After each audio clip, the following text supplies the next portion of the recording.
시청자 여러분 안녕하십니까? 신인균의 군사TV 디펜스 브리핑입니다. 저희가 최근에 디펜스 브리핑에서 우크라이나 전황과 관련된 소식을 주로 전해드렸는데 오늘은 한반도 주변에 관한 소식을 가져왔습니다. 미국의 대중국 봉쇄, 정확히는 해상 봉쇄가 착착 준비되고 있다는 소식인데요. 미국뿐만 아니라 미국의 동맹과 우방국들도 이와 관련된 전력 구축에 열을 올리고 있습니다. 오늘 디펜스 브리핑에서는 미국과 동맹국들의 상륙함 전력 강화, 그리고 미국의 공대함 미사일 전력 증강, 이 두 가지 소식을 전해드리겠습니다. 먼저 첫 번째 소식입니다. 우리나라는 민주당의 내란 선동 때문에 전례 없는 혼란을 겪고 있지만 한반도 밖에서는 군비 경쟁이 한창이라는 소식 여러 차례 전해드린 바 있습니다. 아시아 태평양 지역에서 때 아닌 상륙함 건조 경쟁이 붙고 있다는 소식입니다. 미국의 대중 전략에 기여하기 위한 그런 움직임인데 한국만 빠져 있습니다. 중국이 영내 군사력을 지속적으로 증강하면서 아시아 태평양 지역 각국 해군이 상륙작전 능력을 점점 강화하고 있다고 디펜스 뉴스가 현지 시각 1월 8일 보도했습니다. 디펜스 뉴스는 최근 일본, 호주, 필리핀, 대만 등 아시아 태평양 지역 국가들이 상륙함 전력을 급속도로 강화하고 있다며 상륙 전력 강화 사업들을 소개하는 기사를 냈습니다. 우선 일본은 지난해 두 척의 상륙함을 연달아 진수시키며 곧 창설되는 합동 해상수송단에 배치할 예정인데요. 일본은 2027 회계연도까지 3,500톤급 2척, 2,400톤급 4척, 소형 기동지원함 4척 등 10척의 신형 상륙함정을 전력화할 계획입니다. 호주 역시 지난해 발표한 국방전략검토 보고서에서 18척의 중형 상륙정과 8척의 상륙함 전력화 계획을 밝혔는데요. 중형 상륙정은 고속 기동이 가능한 탑재 중량 90톤급의 상륙정이고 상륙함은 3,900톤급의 탑재 중량을 가진 정규 상륙함으로 건조될 예정입니다. 필리핀 역시 11,500톤 규모의 탈라급 도크형 상륙함 2척을 전력화했고 대만도 11,600톤급 유샨급 도크형 상륙함 4척 전력화 작업을 진행 중인데요. 이들 전력은 소해 작전은 물론 소규모 도서 지역에 병력과 지대함 미사일 전력을 전개시키는 임무를 수행할 예정입니다. 이들 국가들이 상륙 전력을 강화하는 것은 이 국가들이 진행 중인 지대함 미사일 도입 사업과 관련이 있는데요. 이는 현재 미국과 일본 중심으로 구축 중인 대중국 해상 봉쇄 전략에 일정 부분 역할을 제공하기 위한 목적입니다. 문제는 각국이 경쟁적으로 진행하고 있는 이러한 건함 경쟁에 한국만 빠져 있다는 것인데요. 이번 을사년에 120년 전의 비극이 재현되지 않도록 서둘러 국정을 안정시키고 한미동맹 강화, 군사력 강화 작업을 서둘러야 하겠습니다. 미국은 지난 2020년 당시 데이비드 버거 해병대 사령관 주도로 해서 대대적인 구조개혁을 했습니다. 전통적인 개념의 상륙작전 전력을 크게 축소를 하고 거의 전차 부대는 없애버렸죠. 해병연안연대라고 해서 지대함 미사일과 이 지대함 미사일을 운용하기 위한 각종 제반 지원 장비들이 포함되어 있는 그런 새로운 부대를 창설을 했습니다. 이제 미국이 대규모 상륙작전을 벌일 일은 없어졌습니다. 그럼에도 불구하고 미국이 대규모 상륙 전력을 유지를 하고 있고 지금 중형 상륙함 건조 계획을 추진을 하고 있죠. 이런 식으로 해병대의 상륙 능력을 약간 성격을 바꿔서 재정비하고 있는 이유는 이 사진에서 보시는 네메시스 때문입니다. 이 네메시스는 복수의 화신 이름이죠. 그런데 해군 해병대 원정 선박 차단 시스템, 이것의 영문 약자인데 이 시스템의 핵심은 지대함 미사일입니다. 현재 공기부양정에서 이렇게 양육되고 있는 이 JLTV 차량 위에 NSM 사거리 185km의 대함미사일이 2발이 탑재가 됩니다.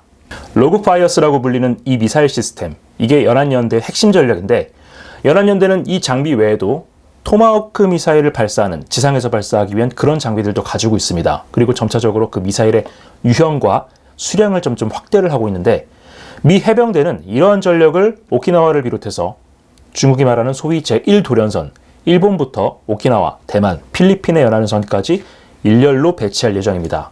이 지역의 섬들이 워낙 많기 때문에 이러한 미사일 발사 시스템을 섬들에 상륙을 시켜서 매복 대기시켰다가 중국 함대가 지나가면 이것을 공격하는 그런 역할을 부여할 준비를 하고 있는 거죠. 그래서 얼마 전에, 정확히는 12월 말부터 1월 초까지 중국이 해군과 해경의 합동작전으로 미야코 해협을 돌파하는 훈련을 했습니다. 이 미야코 해협이 오키나와 열도 사이에 있는 그런 해협이죠. 동중국해에서 서태평양으로 나가기 위한 그런 길목인데 미국이 여기를 틀어막을 준비를 하고 있으니까 중국도 여기에 대비해서 이것을 돌파할 준비를 하고 있다는 겁니다. 자, 이렇게 되면 미국에게는 지대함 미사일이 더 많이 필요해지게 되죠. 그래서 미국도 이 네메시스 시스템을 점점 확대를 하고 있고 이것들을 실어 나를 중형 상륙정, 미국이 굉장히 오랫동안 LST 같은 개념의 중형 상륙함은 거의 사용을 안 했는데 이것들을 도입하기 위해서 현재 건함 사업을 추진을 하고 있습니다. 자, 그런데 섬들이 워낙 많고 미사일 발사 차량이 워낙 많기 때문에 상륙함이 더 필요하죠. 여기서 제일 발빠르게 치고 나간 게 바로 일본입니다. 일본은 이미 오스미급 상륙함을 가지고 있죠. 그런데 이것은 대형 상륙함이기 때문에 도서 지역에 이런 소형 미사일 발사 차량을 전개시키는 데는 좀 한계가 있습니다.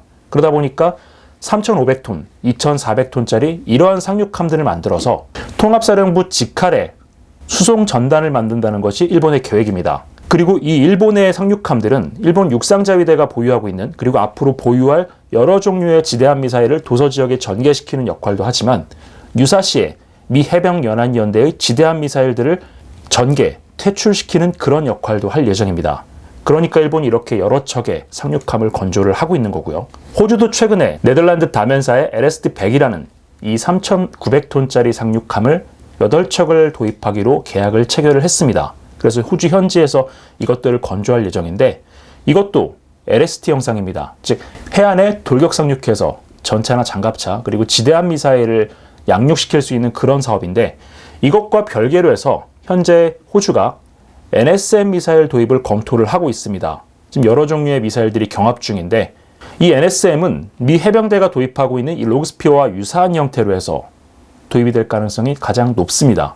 이건 역시 유사시 상륙함으로 제1도련선 일대에 지대함 미사일을 배치해서 중국을 저지하기 위한 그런 목적입니다. 대만도 지금 10,000톤이 넘어가는 이 유상급 LPD를 현재 한 척을 전력화를 했고 3척을 건조할 준비를 하고 있고요. 필리핀도 탈라급이라고 해서 이 유상급과 비슷한 형상의 LPD형 상륙함 2척을 가지고 있습니다. 그리고 대만, 원래 지대함 미사일이 굉장히 많은 나라죠.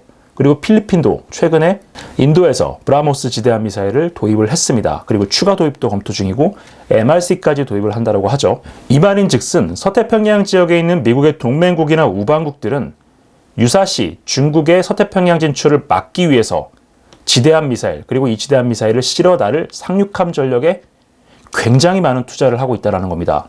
이건 굉장히 오래전부터 진행된 것이 아니라 2020년부터 미국이 대중국 작전에 맞춰서 이 군사력 구조를 바꾸면서부터 시작된 사업들인데 한국은 이렇게 국제정세가 바뀌고 있음에도 불구하고 굉장히 오래전에 수립해놓은 건함 계획을 그대로 따라가고 있습니다. 즉 북한을 겨냥한 군사력 건설에만 신경을 쓰고 있지 유사시에 미중 충돌이 발생했을 때를 대비한 군사력 건설에는 관심이 거의 없다라는 겁니다. 그리고 우크라이나 전쟁이 터지고 나서 세계 각국의 군비를 거의 2배 가까이 늘리고 있죠. 우리도 국방비를 늘리고는 있습니다만 대부분 인건비 상승분입니다. 방위력 개선비 같은 경우에는 인플레이션을 고려하면 오히려 삭감됐다고 하는 것이 맞을 정도로 굉장히 적은 폭의 상승분만 보이고 있는데요. 국제정세가 이렇게 급박하게 돌아가고 있는데 우리 정치인들, 우리 관료들, 이 해외 뉴스들은 보고 있는지 모르겠습니다. 네, 두 번째 소식입니다. 앞서 전해드렸던 것이 지대함 미사일 그리고 이것을 운송하기 위한 그런 플랫폼들의 확장에 관한 소식이었다면 이번에는 미국이 직접 공대함 미사일 전력을 대폭 확장하는 그런 작업에 들어갔다는 소식입니다. 수상전투함 숫자에서 중국에게 역전당한 미국이 오랫동안 손을 놓고 있었던 공대함 타격 능력을 급격히 강화하고 있습니다. 해군의 슈퍼호넷과 공군의 랜서가 LRASM 발사 플랫폼으로 변신하고 있는 데 이어서 오키나와에 배치되는 F-15EX도 LRASM 발사 플랫폼이 될 전망입니다. 미국이 공군에서 운용 중인 F-15E 스트라이크 이글과 F-15EX 이글2 전투기에 장거리 스텔스 공대함 미사일 AGM-158C LRASM 통합을 결정했습니다. 미 연방정부 입찰 사이트의 해군 항공시스템 사령부가 현지 시각 1월 8일 게재한 공고문에 따르면 미 해군 항공시스템 사령부는 록히드 마틴과 F-15E 및 F-15EX 전투기에 LRASM 미사일을 통합하기 위한 계약 협상에 들어간다고 고시되어 있습니다. 장거리 공대지 미사일인 제즈미아를 기반으로 개발된 스텔스 대함 미사일인 LRASM은 현재 주로 해군에서 운용되고 있고 공군에서는 B-1B와 B-52H 일부 기체에만 통합되어 있는데요. 이번 계약을 통해 미 공군 F-15E와 F-15EX 기종에도 LRASM 운용 능력이 부여될 예정입니다. 현재 218대의 F-15E를 운용 중인 미 공군은 노후화된 F-15C의 대체기로 F-15EX 104대를 도입할 예정인데요. 각각의 F-15는 한 대당 최대 5발의 제진 미사일을 탑재할 수 있어 이번 LRASM 시스템 통합 작업이 끝나면 같은 수의 LRASM 탑재도 가능할 것으로 예상됩니다.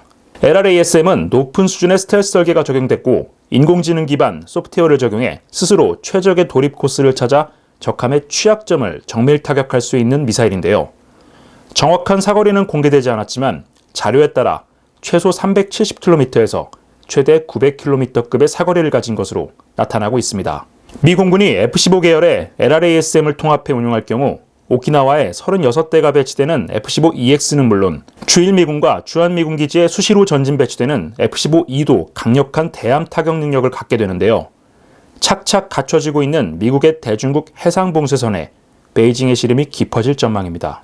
네, 앞서서 미국이 지대함 미사일을 대량으로 배치하기 위해서 지대함 미사일 발사 차량은 물론이고 이것을 실어 나를 상륙전과 상륙함 전력, 자국군은 물론 동맹과 우방국들의 전력을 크게 확장시키는 쪽으로 나아가고 있다고 말씀을 드렸는데 대함 미사일이 지대함 미사일만 있는 것은 아니죠. 함대함 미사일도 있고 공대함 미사일도 있습니다. 함대함 같은 경우에는 현재 연안전투함, 원래는 굉장히 경무장으로 소해작전에나 투입될 것으로 예상이 됐었는데 최근에 이 연안전투함들의 여러 유형의 미사일을 붙이는 작업이 진행이 되고 있습니다. NSM이나 토마호크 블록 5 같은 이런 것들을 붙이고 있는데 여기에 더 나아가서 이제는 공군의 전투기 스트라이크 이글 계열에도 LRASM을 붙인다라는 얘기입니다. 이 스트라이크 이글 계열이 굉장히 강력한 타격 전투기이긴 하지만은 공대함 능력에 대해서는 거의 투자가 없었죠. 그래서 그동안 F-15E 같은 경우에는 거의 대함 타격 임무를 수행을 하지 않았는데 이제는 스트라이크 이글도 그렇고 F-15EX도 그렇고 중국의 군함에 대한 요격이 가장 중요한 역할로 떠오르고 있기 때문에 이 LRASM 통합 작업이 결정이 된 것으로 보입니다. 일단 F-15E도 그렇고 F-15EX도 그렇고 5발의 제즘이 들어갑니다. 이 제즘과 LRASM은 그 무장 장착용 렉을 공유를 하기 때문에 같은 발수가 들어간다라고 봐야 하는데요. 자, 이렇게 되면 F-15E의 5발, F-15EX의 5발 이렇게 들어가게 되죠. 지금 오키나와 지역에 있는 가데나 공군기지에 F-15EX 36대가 배치될 예정입니다. 물론 이 36대가 동시다발적으로 5발씩의 LRASM을 달고 대함 타격 임무에 나서지는 않겠지만 이 중에 3분의 1 정도만, 즉 12대 정도만 LRASM 5발씩을 장착을 하고 대함 임무를 수행하게 되면 한 번에 60발 정도의 스텔스 대함 미사일을 퍼부을 수 있는 그런 상황이 됩니다. 오키나와에서 발진한 이 F-15들이 LRASM 60여 발을 발사를 하면 조금만 올라가도 중국 동해함대 사령부가 있는 닝보라든가 핵심 해군기지가 있는 칭다오를 타격할 수가 있죠. 그리고 이 LRASM이 굉장히 무서운 것이 전통적인 대공방어 시스템이 거의 통하지 않는다는 겁니다. 일단은 스텔스기 때문에 탐지가 굉장히 어렵고요. 패시브 센서기 때문에 이게 날아오는지 안 날아오는지 그걸 탐지하기도 어렵습니다. 물론 종말 단계에서는 액티브 레이더를 켜고 수색을 하기 때문에 그 위치를 알 수는 있지만은 또 전자전이 안 먹히는 미사일로 굉장히 유명하죠. 그리고 인공지능을 이용해서 적함이 함종이 어떤 것인지 그리고 그 함종의 가장 취약점, 예를 들어서 미사일 수직 발사기의 위치 혹은 CIC 이런 것들을 콕 집어서 거기를 정밀 타격할 수 있기 때문에 미사일 한 발 한 발의 살상 능력도 굉장히 뛰어납니다. 미국이 이 LRASM을 현재는 1년에 한 500여 발 정도로 생산을 하고 있는데 2028년이 되면 이 미사일의 연간 생산 숫자는 1000에서 1100발까지 늘어날 예정입니다. 지금 로키드 마틴이 굉장히 생산 시설을 증설을 하고 있기 때문에 이렇게 되면 수천 발의 LRASM, 해군의 막41VLS도 발사를 할 수가 있고 슈퍼호넷, F-35, 그리고 공군의 F-15E까지 이렇게 플랫폼이 굉장히 늘어나고 있는데 경우에 따라서는 래피드 드래곤이라고 하는 수송기에서 투하하는 제즘 투발 시스템이 있는데 여기와도 통합을 해서 사용을 할 수도 있을 것 같습니다. 미국이 이렇게 대한미사일 확장에 열을 올리고 있는 건 앞서서 말씀드렸던 것처럼 중국이 서태평양으로 나오는 것을 저지하기 위함입니다. 이번에 계약 공고가 올라갔기 때문에 아마 시스템 통합 작업을 하고 F-15E나 F-15EX 전체 기체에 이것을 인티그레이션 하는 데는 2-3년 정도의 시간이 걸릴 겁니다. 그리고 그때가 되면 2028년이죠. 미 공군과 해군의 LRASM 재고가 수천 발이 될 것이기 때문에 우리가 2027년이나 2028년 정도에 중국이 대만을 칠 가능성이 높다라고들 하지 않습니까? 그 시기가 되면 미국이 쏟아내는 이 어마어마한 화력에 중국 함대의 지옥도가 펼쳐질 수 있을 것 같습니다. 우리도 이번에 F-15K 성능 개량 사업을 시작을 했는데 앞서서 다른 태평양 국가들이 미국의 이런 대중국 전략에 기여하기 위해서 상륙함을 강화하고 있는 것처럼 우리 F-15K에도 이런 LRASM 같은 대함 타격 수단을 인티를 해서 자유진영의 일원으로서 기여도를 조금 높이는 방안을 검토해 볼 필요도 있어 보입니다. 자, 오늘 저희가 준비한 디펜스 브리핑은 여기까지입니다. 시청해 주셔서 감사합니다.